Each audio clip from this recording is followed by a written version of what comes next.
Todos bem-vindos às boas notícias da Transamérica. Começamos hoje nosso primeiro programa aqui na rádio e aqui no estúdio comigo, meu parceiro, que já vem tocando aí o projeto comigo, o jornalista Marcelo Bugarelli. Vanessa, que prazer estar aqui na Rádio Pinga Fogo, na Transamérica, com essa equipe maravilhosa e te vendo pela primeira vez em cores, né, e ao vivo, depois de 2 anos mais ou menos que a gente não se vê nessa pandemia, né? Verdade, nem parecia, a gente só estava se falando online.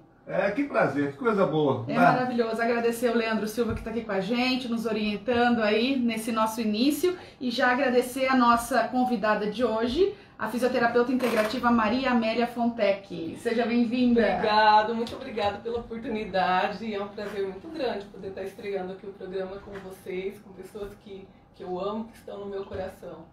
Obrigada, é uma honra ter você aqui e a gente começa esse programa que tem o objetivo de trazer esperança, de trazer alegria, de trazer uma motivação a mais para quem tá ouvindo a gente, né, Bulga? Com certeza, eu estava vindo para cá, estava vindo de Uber, né? Aí o motorista perguntou, você tá indo pro Pinga Fogo? Quais são as notícias? Ah, não sei, amigo, não sou da equipe e eu tô indo para um programa só de boas notícias. Ah, estamos precisando disso mesmo. É o que a gente ouve nas ruas, né? Estamos precisando de boas notícias. Então a gente está aqui para isso. Para quem não conhece a gente já está no online. Eu estou aqui ao vivo no Instagram do Só Boas Notícias MGA. Já fizemos mais de 7 lives, né, Bulga? Já tem 7 lives, né? 7 lives. E a gente já falou sobre muita coisa boa, principalmente aqui na região de Maringá. O mercado de skate, né, que vem movimentando muito aí, tanto com professores de skate, construções de pista, né, Bulga? Achei espetacular, né? Ele é um skatista, resolveu fazer engenharia civil para poder construir pista de skate. Perfeito. Conversamos também com as atletas paralímpicas que vieram com medalha, né, das últimas Olimpíadas e os depoimentos, o bate-papo é emocionante, né? São, e umas gracinhas, né? São. E parabéns ao pai também, um super pai, né? Sim, conversamos com o pai das nadadoras, né, da Débora e Beatriz. Débora e Beatriz. Também conversamos com a Meg, que é do judô, né? Então são histórias lindas, né? Que nos motivam. De superação e também que incentivam a gente, né?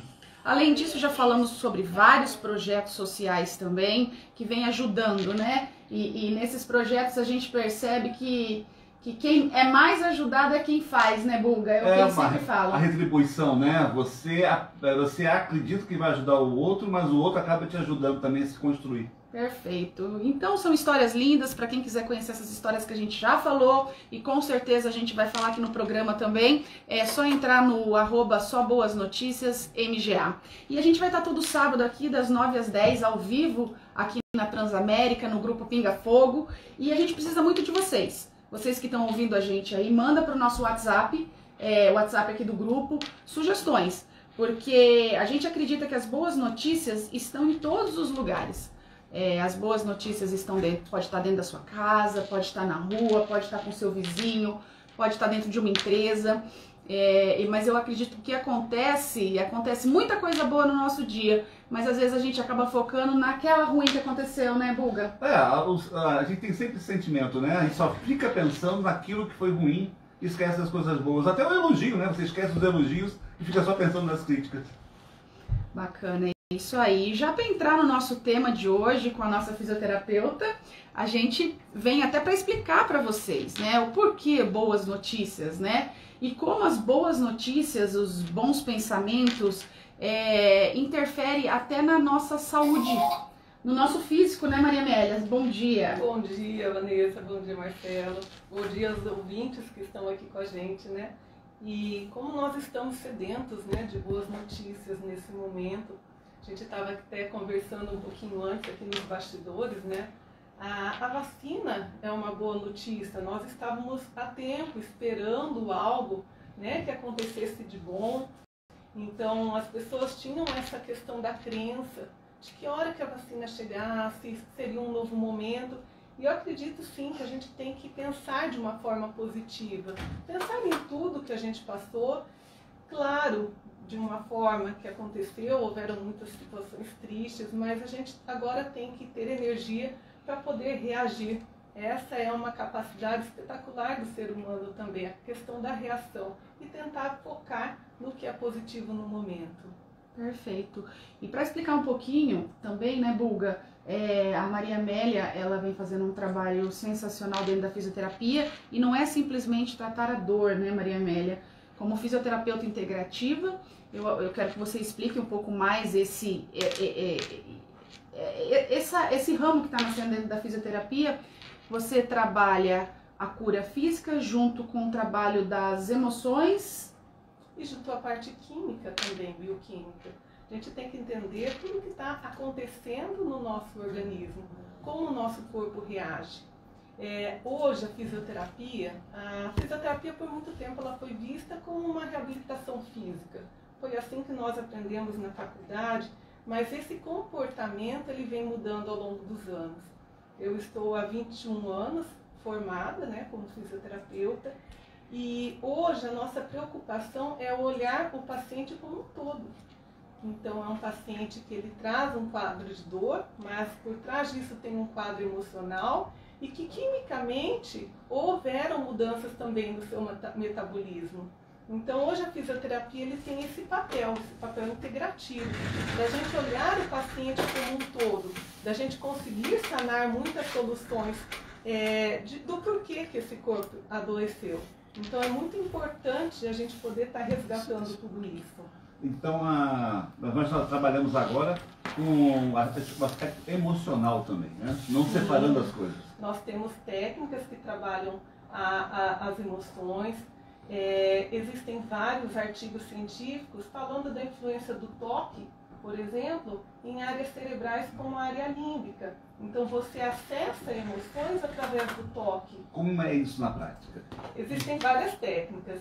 A microfisioterapia, que é uma área que eu atendo, biocibernética, as barras de axis, são várias técnicas que acessam algumas memórias no nosso corpo. Por quê? Já desde a década de 40 tem sido estudado muito a relação das células.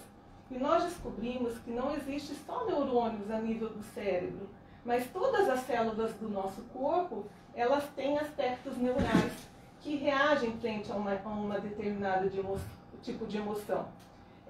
Você pode ter a percepção, por exemplo, de um toque. Tem toques que te geram uma sensação de prazer e toques e às vezes é o mesmo tipo de toque. Se é uma pessoa que você gosta, você tem um tipo de reação. Mas se é uma pessoa que você não conhece, você tende a reagir. E qual que é a boa notícia de tudo isso? O Prêmio Nobel de Medicina hoje foi dado a estudos do comportamento do toque sutil em relação à dor. Ou seja, estamos estudando cada vez mais áreas do nosso cérebro que são repercutidas através desse toque, através dessa massagem, através desse carinho. Então, o nosso cérebro, ele reage frente a esses tipos de emoções. A senhora falou numa situação muito interessante, né? Um prêmio Nobel, a gente sabe que quem foram os vencedores, mas ninguém explora realmente o que levou a essas pessoas a ganharem um prêmio Nobel, né? E é uma coisa fantástica e revolucionária, por que não, né? Sim, é muito importante para esse passo, né? Porque, mas existem pesquisas? Sim, existem comprovações há muito tempo. E agora realmente está sendo mostrado a toda a sociedade o papel de todo esse impacto. E o que a gente mais foi privado durante essa pandemia?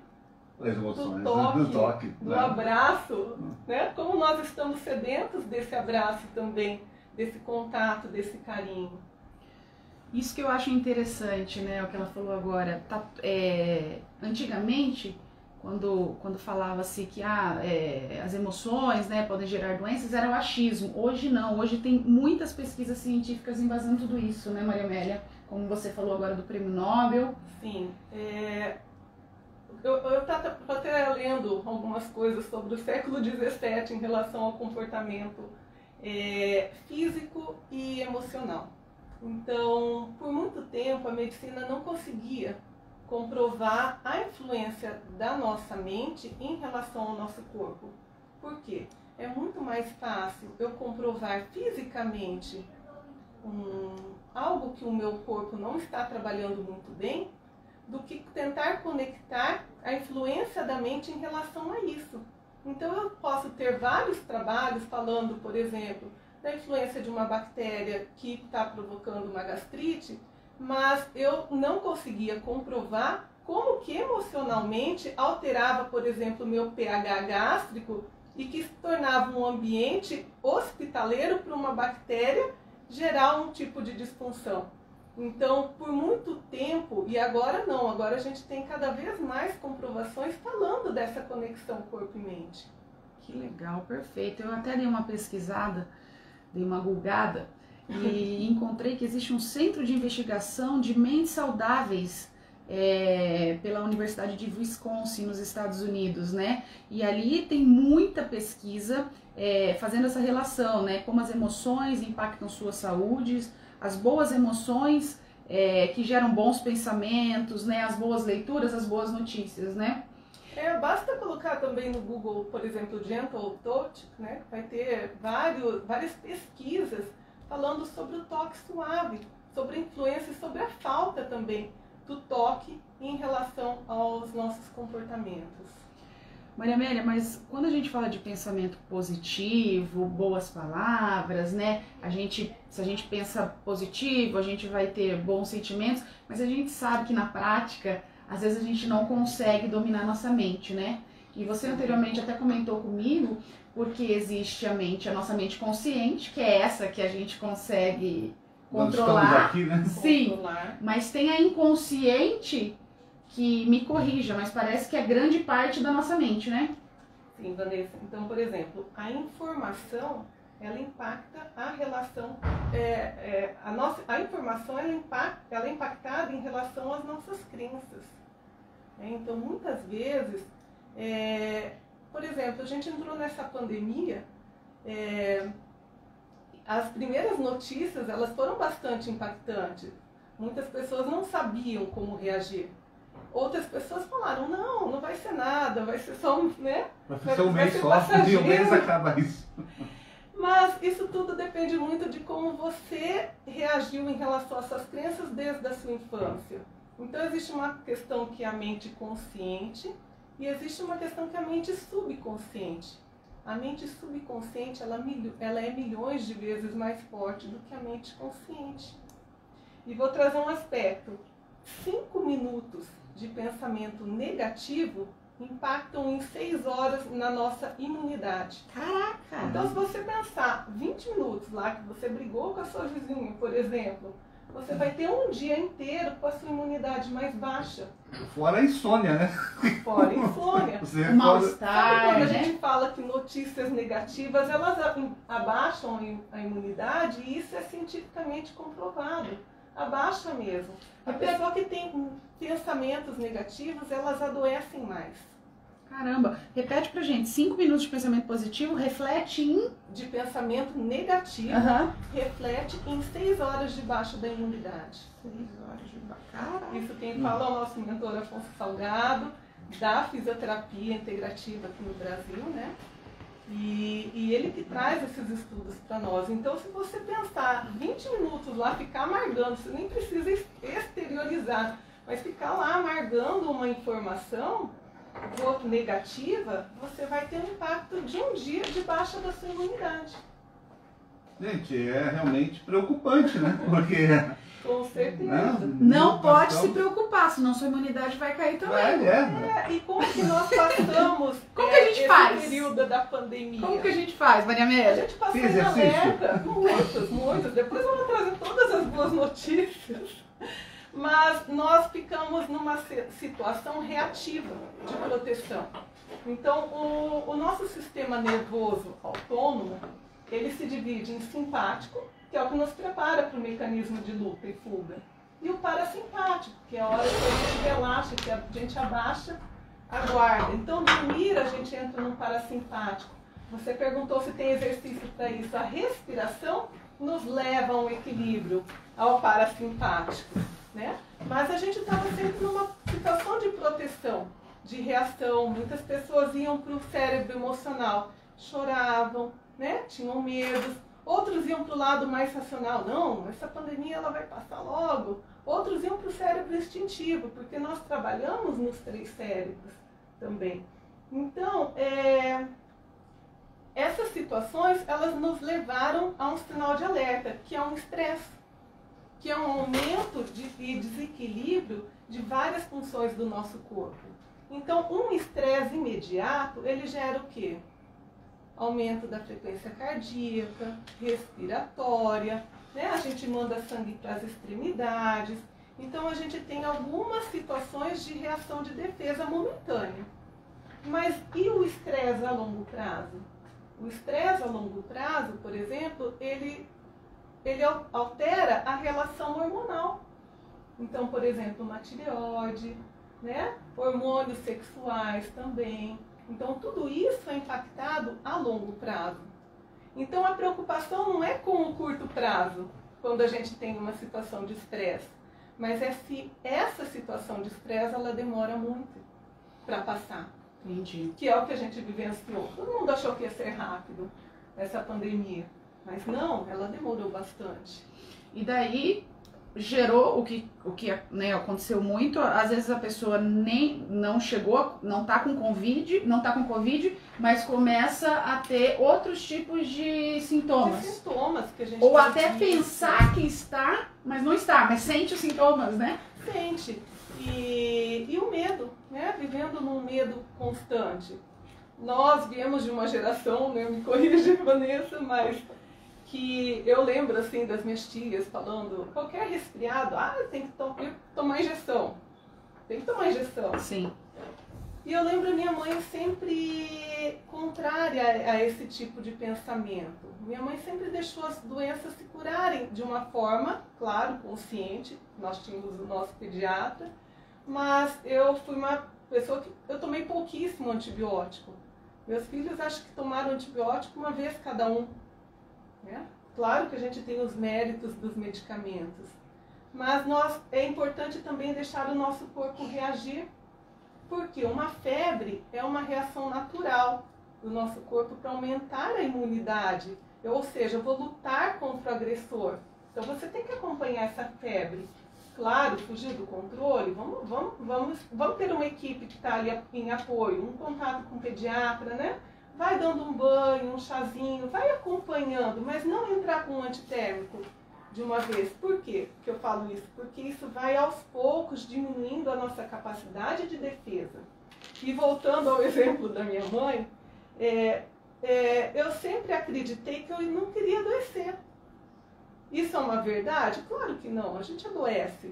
Mas eu tenho uma crença, não, eu vou ser mais forte do que esse vírus, eu vou me enfrentar, eu precisei voltar para o meu mercado de trabalho, né? E eu precisei passar essa força também para os meus pacientes. Porque você acabou sendo da linha de frente também, né, Maria Amélia? Porque Sim. Dentro do consultório você acabou tendo que atender essas pessoas que estavam, né, Claro. ou no pós-Covid, ou de alguma forma estavam tendo outros sintomas que não eram do Covid, mas precisavam ser cuidadas. Uma questão é ter medo do Covid. Uma outra questão é ter respeito. Eu respeito. Então, respeitar é usar máscara, é tomar todos os cuidados, você não estar num ambiente de aglomeração. Mas eu não posso viver o medo. E o medo existe. Muitos pacientes às vezes chegam no meu consultório e falam assim, eu estou com medo de dirigir. Mas, doutora, dirigir é perigoso, eu posso sair e posso bater o carro. Sim, você andar na rua também, a gente pode atravessar a rua e estar distraído. Um dia nós vamos, né, a morte é uma situação real, mas eu não posso vivenciar isso todos os dias da minha vida. É isso que eu quero dizer. A gente tem que ter uma crença positiva de que eu estou aqui para construir algo. E eu acho que quando, pegando o gancho no que você está falando, uma forma talvez prática, me complemente, me corrija também, de viver, talvez tentando não cair tanto nesse medo, é você acordar cada dia e agradecer por aquele dia. Obrigada por mais esse dia que eu tô aqui. né? Que eu tô com saúde, que eu tô conseguindo levantar da minha cama e que eu tô conseguindo ir pro meu trabalho. Então, eu tenho pacientes que, por exemplo, comentam comigo que 4 horas da manhã despertam com palpitação cardíaca. Aí entrando um pouco na questão, por exemplo, do sono, né, e eu passo alguns exercícios para que quando eles acordem, eles possam fazer, da gente poder equilibrar esse sistema nervoso autônomo, mas muitas vezes você estimulou tanto o cortisol durante o dia que você acaba bloqueando o seu ciclo de sono. Por que eu falo do cortisol? A gente, quando fala em estresse, a primeira coisa que vem em relação ao hormônio é o cortisol. Mas o cortisol ele é super importante para nos manter em pé. Então, 8 horas da manhã, igual a gente está aqui agora, eu tenho que estar ótima, né? O meu cortisol tem que estar alto. Mas às 11 da noite, o meu cortisol ele tem que estar baixo. Porque às 11 da noite, quem que tem que estar alto? A melatonina. E aí, o que a gente observou em muitos jovens, por exemplo, e adultos também, principalmente naquela fase que todos nós ficamos em casa, é uma mudança desse relógio biológico. E essa mudança, nós somos seres diurnos, nós não somos seres noturnos. E se você perde o bonde da melatonina, que é às 11 da noite, o que acontece? Você atrai o cortisol, você aumenta o cortisol durante a madrugada, isso te desperta. Então o medo, a ansiedade, tudo isso faz com que a gente diminua o nosso ciclo de melatonina e aumente o cortisol. E os problemas aparecem quando? De madrugada. É quando a nossa mente está muito carregada. Por isso, exercícios respiratórios, um pilates, uma meditação. Se você já tem um perfil mais simpático-tônico, você não pode fazer uma atividade Traduz pra gente. Simpático-tônico, aquele que está mais em alerta, né? Que está em alerta o tempo todo. Entendi. O ansioso. Nós capota, mas não breca. Aquele que acorda às 4 da manhã já com pique. Pilhado. E às 2 da manhã ele resolve dormir, né? Eu não posso fazer uma atividade de competição, por exemplo, às 9 horas da noite. Por quê? Porque eu vou aumentar ainda mais a minha sobrecarga sobre o meu corpo. Mas se você tem uma vida light, tudo bem competir às 9. Né? Mas o que eu indico para o meu paciente? Não vai pedalar às 9 da noite. Às 9 da noite seria então ideal você fazer uma atividade que abaixe a sua frequência respiratória, a sua frequência cardíaca e te prepare para dormir bem. Mas me diz uma coisa, você receita é ótimo, né? O que você indica para quem acorda às 3, 4 horas da manhã e está com uma insônia danada? Que tipo de exercício você pode fazer quando a pessoa está ali deitada e a mente está naquele turbilhão? Às 3 da manhã, né? Às 3 da manhã. Bom, é claro que a gente tem que ver vários aspectos metabólicos, por exemplo, né? Tem pessoas que falam que acordam às 3 da manhã com calorão. E a gente sabe que isso tem um aspecto metabólico do fígado, por exemplo, que está trabalhando demais num momento que ele deveria estar em repouso. Então tem aspectos alimentares. Nunca é a curto prazo. Você tem que fazer uma programação para que daqui 2 meses você passe a dormir melhor.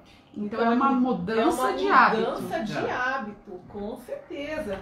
É você tentar entender o porquê que o seu mecanismo de defesa chegou nesse ponto de estresse e tentar frear algumas atividades. Então, o que no meu meio está me fazendo perder, por exemplo, tanta energia? Nós somos matérias e energia ao mesmo tempo, nós vibramos. Então, será que é o meio que eu estou convivendo? São as pessoas que eu estou me relacionando? É o meu trabalho? É o tempo de energia que eu estou dispensando, às vezes com emoções negativas, né? Que consomem tanta energia do nosso corpo. A raiva, o rancor. O subconsciente, né? Consome muito mais do que o consciente.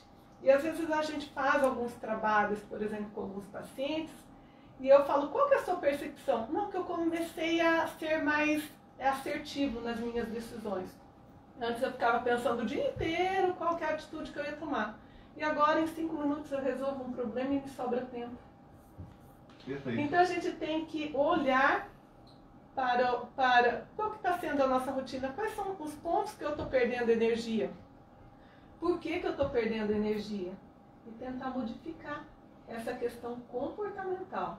É uma mudança de hábito físico, emocional e químico. Quando eu falo químico, existem o que nós chamamos de disruptores endócrinos.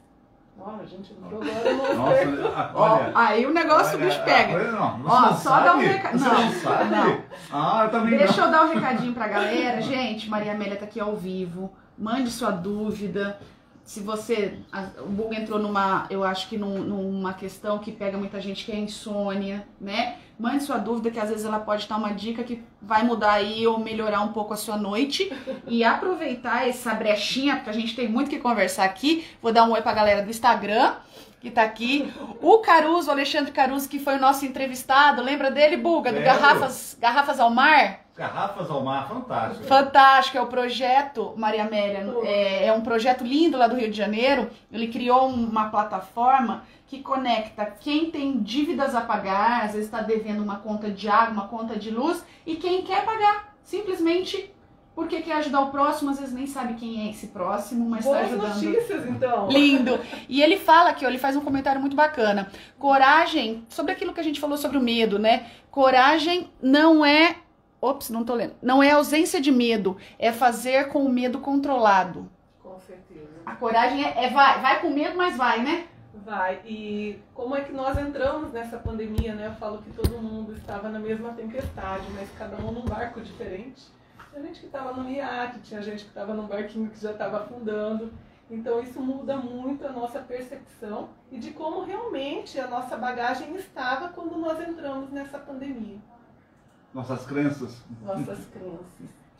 E nós falamos dos disruptores endócrinos. Então, rapidinho, pra gente finalizar. Eu vou anotar depois para chegar em casa e arrebentar. São situações que também alteram nossos hormônios, são toxinas, não só presentes na nossa alimentação, mas no plástico. Então existem uma série de comportamentos que é importante a gente estar modificando também para que isso não altere o nosso corpo de uma forma química também. Perfeito. E voltando sobre esse poder da mente, né? Que daí vem o alimento das boas notícias, que é o nosso objetivo aqui. A nossa mente pode ser nosso melhor amigo, como pode ser nosso pior inimigo, né? Como é que é esse relacionamento, né? Com você mesmo, né? E principalmente, né, aquela pessoa, né, que deve estar nos ouvindo e fala assim, tá, mas é só eu pensar positivo? Deixa eu só voltar talvez para as dicas práticas. É só eu pensar positivo? E a gente sabe que não é assim, porque às vezes são 40 anos, são 50 anos e é uma bagagem muito grande, né? Não vai ser, como você falou, né, Maria Amélia? Não vai ser do dia para noite. Mas talvez, você já deu algumas dicas, como que essa pessoa pode começar a mudar a sua forma de pensar, começar a ter um dia, conseguir ter uma vida mais leve? Tem um livro que chama A Biologia da Crença, de um cientista que chama Bruce Lipton. E aí ele coloca justamente isso, né? Por que a mente positiva nem sempre funciona? É o tal exemplo da pasta de dente. Às vezes você se irrita com seu marido porque ele deixa a pasta destampada.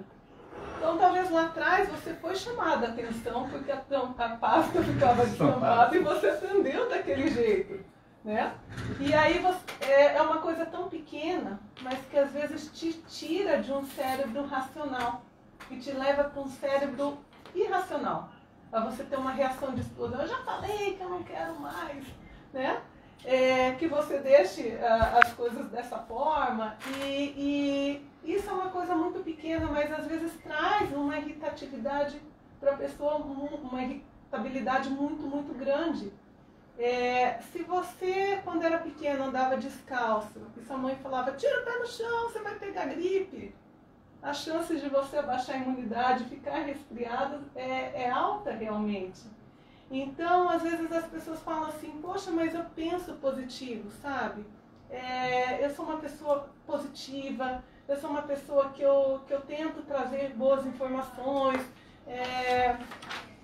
mas isso tudo não basta se você não trabalhar a sua crença do subconsciente.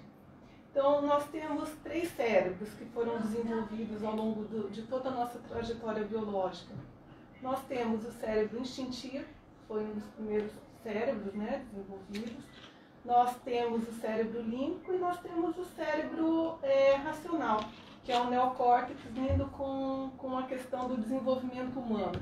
Não só de nós sapiens, mas dos seres humanos, né, dos animais que desenvolveram o neocórtex, que é essa capacidade de tomada de decisão.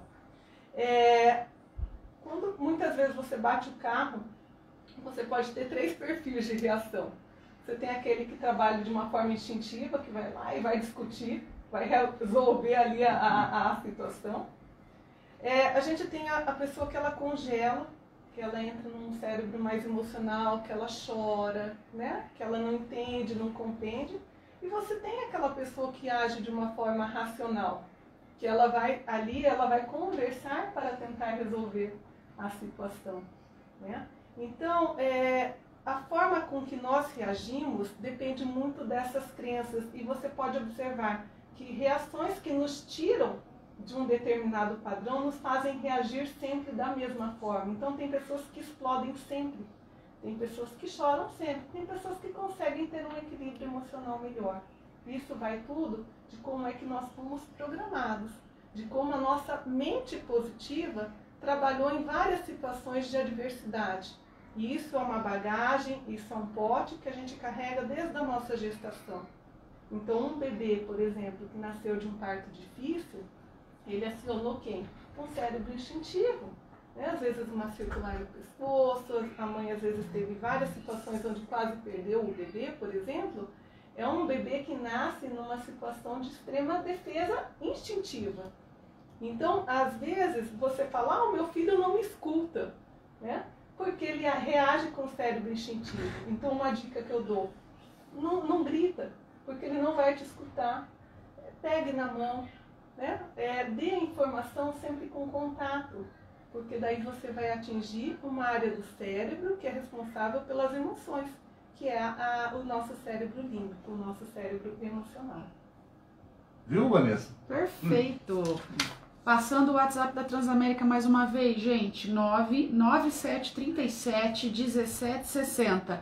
Mande sua mensagem, mande sua dúvida, que a gente tem mais um tempinho aqui com a Maria Amélia. Aproveitem.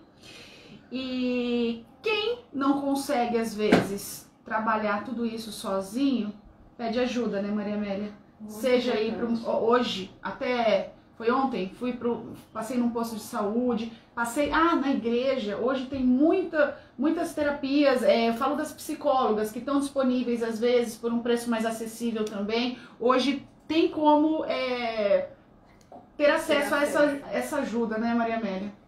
Em vários setores, e isso é uma tendência cada vez maior, né? Seja na escola. A gente viu muitos problemas com os adolescentes agora tentando retornar, né? Primeiro nós mandamos ficar em casa, colocamos várias situações onde você não pode sair de casa, se você pegar o Covid, você pode passar para alguém, né?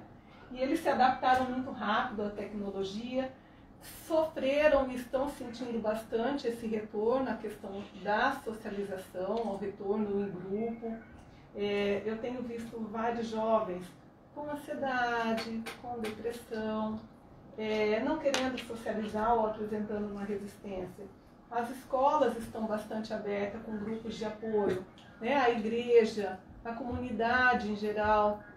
A gente precisa se informar, realmente, porque as pessoas estão também, como todos nós vivemos dentro desse inconsciente coletivo, as pessoas estão também mais dispostas a ajudar porque vivenciaram de uma forma em conjunto o mesmo problema. Maria Amélia, muitas vezes então, você tem um paciente e você percebe que aquilo ali tem que ter uma complementação, uma indicação de um psicólogo, até de um psiquiatra. Pode acontecer geralmente isso? Sempre. A gente sempre procura trabalhar dentro de uma equipe multidisciplinar. A visão integrativa não é trabalhar sozinho. É poder orientar esse paciente naquilo que ele precisa, buscando as melhores formas de se adaptar. Por exemplo, não sou eu que vou trabalhar a dieta do meu paciente, é um nutricionista, um nutrólogo, é o endocrinologista, né, é o psicólogo que vai trabalhar essa parte emocional. Eu posso orientar, eu acesso, eu toco, mas eu não vou trabalhar a mente desse meu paciente. Então é muito importante você ter pessoas onde você se comunica de uma forma muito parecida, para poder estar dando credibilidade e confiança também a quem esse paciente buscar. Quando a gente estava falando da questão da nossa mente, a gente até comentou um pouquinho do efeito placebo, do efeito nocebo. A medicina, ela tem... Quando eu falo medicina, eu falo todos os profissionais de saúde também. Eu estou me relacionando à área médica. A gente tem um papel muito importante na melhora desse paciente. Então, de que forma você dá um diagnóstico? O quanto você empurra ele para cima? Eu, nesses 21 anos, eu tenho experiências assim fantásticas com pacientes que você hoje olhar, por exemplo, um exame de joelho e falar, qualquer médico olhando um exame vai falar, isso aqui é cirúrgico. E a paciente está lá fazendo a caminhada de Santiago de Compostela super bem. Por quê? Porque ela, claro, ela tem uma crença de que ela poderia melhorar, ela teve profissionais de saúde que a apoiaram, né? E ela teve toda essa energia para lutar contra um problema. Eu falo de um caso de uma paciente que é muito minha amiga e que está comigo desde 2004, por exemplo, que foi a pessoa com quem eu mais aprendi. E que hoje ela vive fazendo o quê? Caminhadas, é o hobby dela. E passou por um acidente onde o médico falou, você não vai mais andar. Ela ficou 3 meses na cama, com fratura de coluna, com fratura no pé, e ela falou, eu vou andar. Mas isso você tem que ter energia. E essa energia vem das crenças de tudo que você aprendeu. De como a sua mãe reagia, de como o seu pai reagia, de como as pessoas que estavam próximas de um professor, né, de pessoas que você tem um certo respeito e que impactam em relação à sua vida. E aí ela saiu. E hoje ela é uma atleta, aos 69 anos. Olha que legal. Então a gente está aqui para aprender. Agora, quantos pacientes chegam para mim e falam, eu tenho agora um problema no joelho, eu nunca mais vou poder caminhar. Eu sinto muito, porque essa crença ela já está muito enraizada. Se ele acredita nisso... Se ele acredita que ele nunca mais vai poder andar ou correr, nunca Não adianta nem uma fisioterapia, né? Porque a se gente não quer orienta. se ajudar... Mas às vezes existe uma diferença entre não querer se ajudar e não ter energia para se ajudar também. Entendi. Uhum. Mas você está falando muito das crenças, claro, mas eu acho que existe aí também uma decisão, né? Um poder de decisão. Por mais que eu acho que a gente não pode ficar refém também. Eu tenho, né?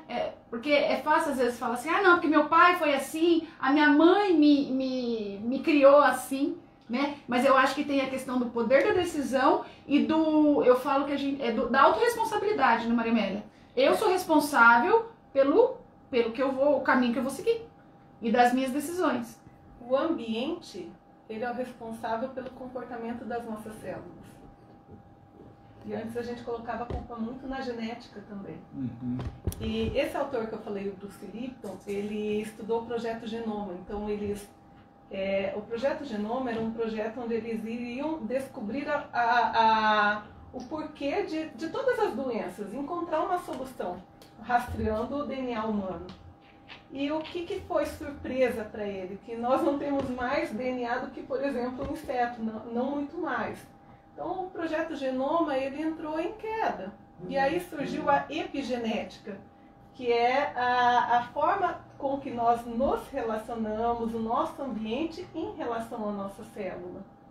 E isso, eu falo por quê? Porque nós temos células no nosso corpo inteiro.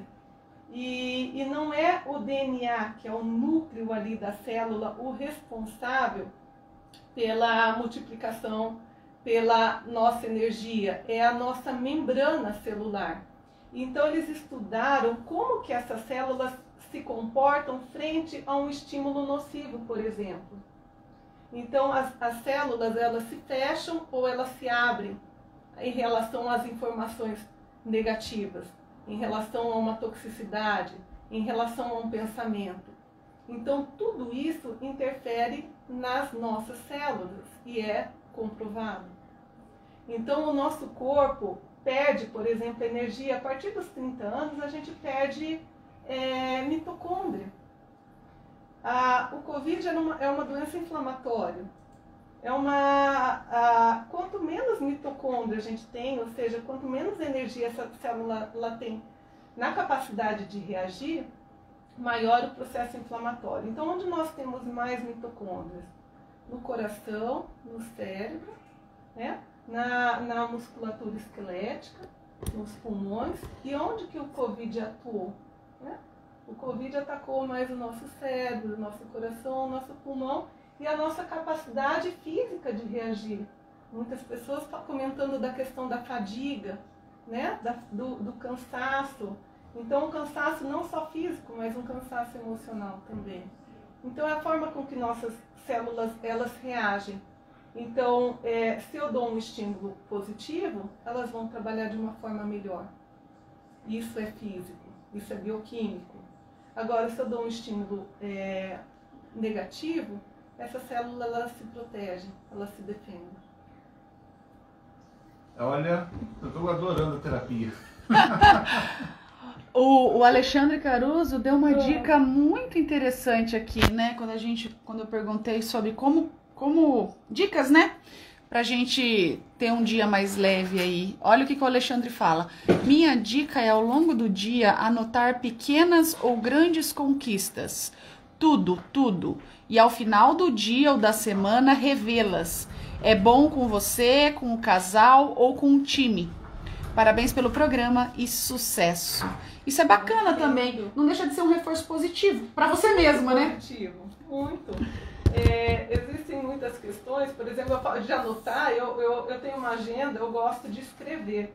Né? Eu acho que a escrita, ela tira, principalmente se você escrever a lápis, você tem como apagar, né? Então você está ali colocando a sua emoção.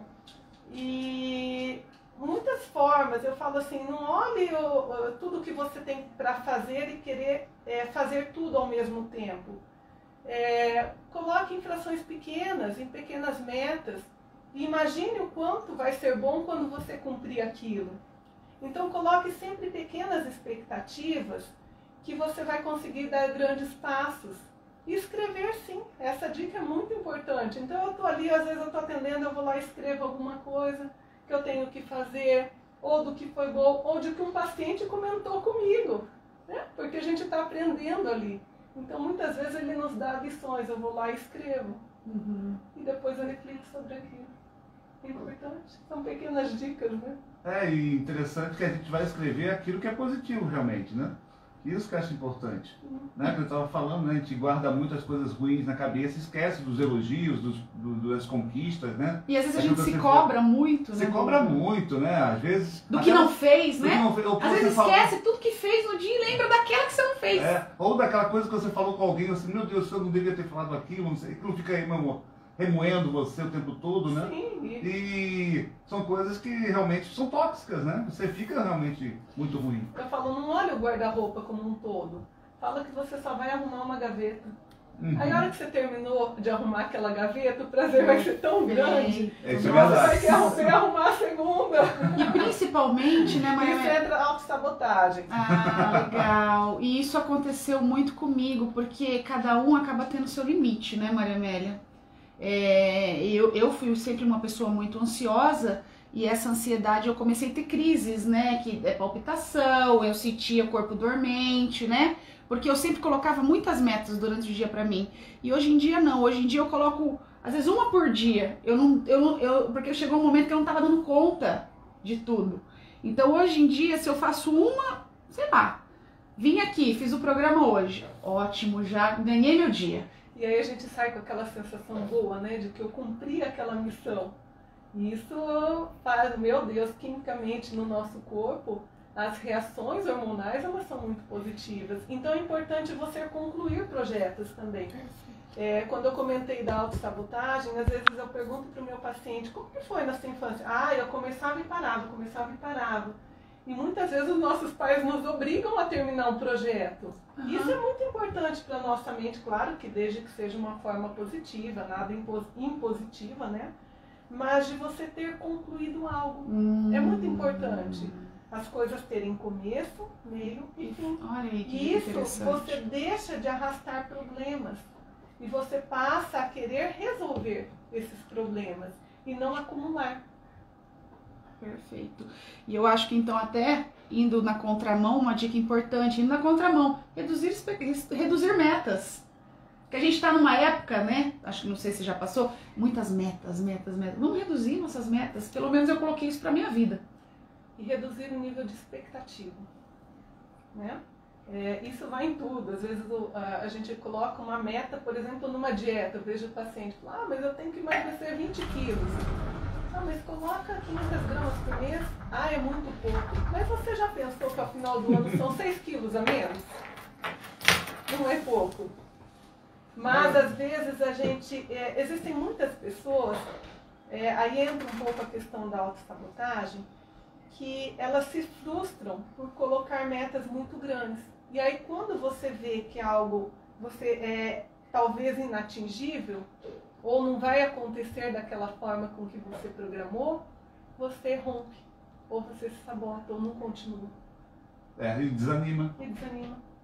Então a gente tem que colocar metas muito, muito pequenas mesmo. Metas palpáveis, né? Palpáveis e trabalhar a nossa mente.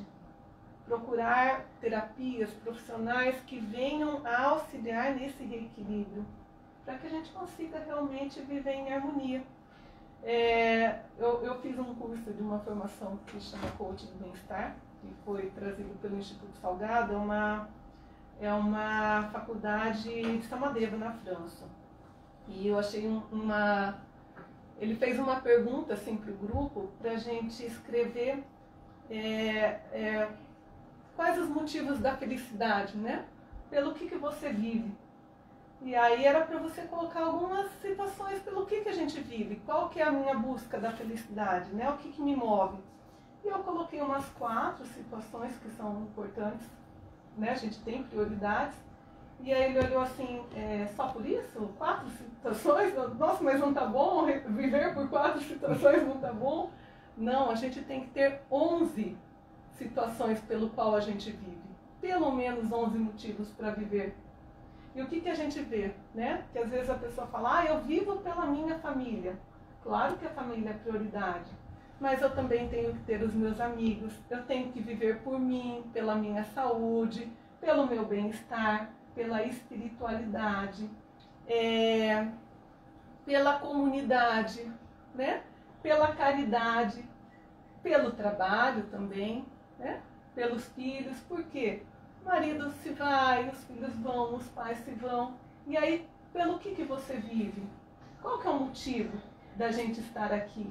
Então, pessoas que se apegam em várias situações, elas vão ter mais alostase, que é mais capacidade de reagir frente a uma determinada dificuldade ou frente a uma perda. Porque na vida a gente vai ter ganhos e vai ter perdas sempre. Então essa capacidade de reagir, ela está muito no que você direciona a sua energia. Então eu não posso viver por uma situação só. Isso é muito importante, né? Legal. Muito importante mesmo, porque a gente vê que nem todos estão assim, algumas pessoas conseguem superar a perda muito mais fácil do que outras, né? E Sim. percebe que é justamente esse universo.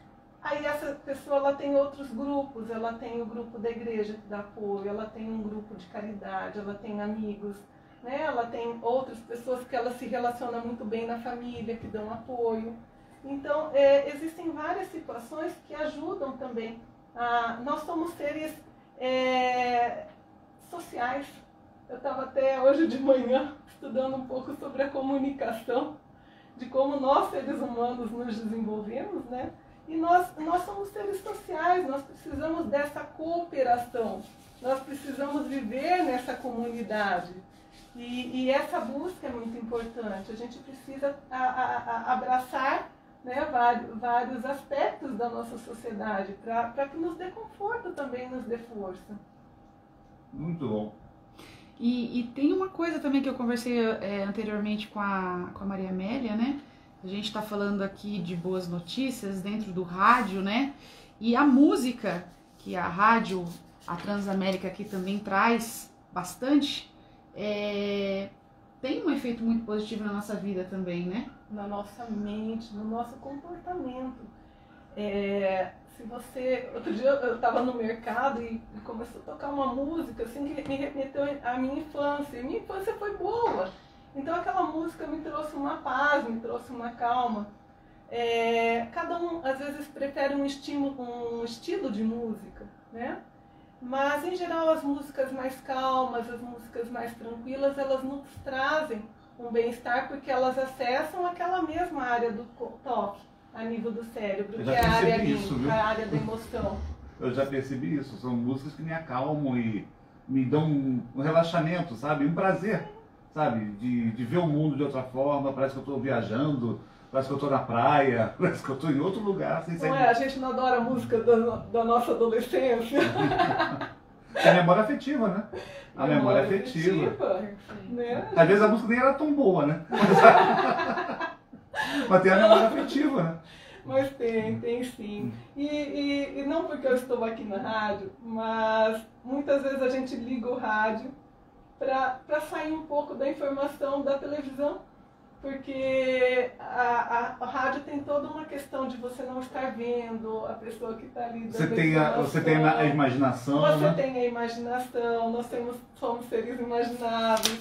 Aí vem aquela música gostosa, né? E não criticando a televisão, mas nós fomos massacradas com informações. E aí tinha pessoas que falavam para mim, eu não consigo sair da frente da televisão porque ela vai te dar uma notícia que eu ainda não escutei.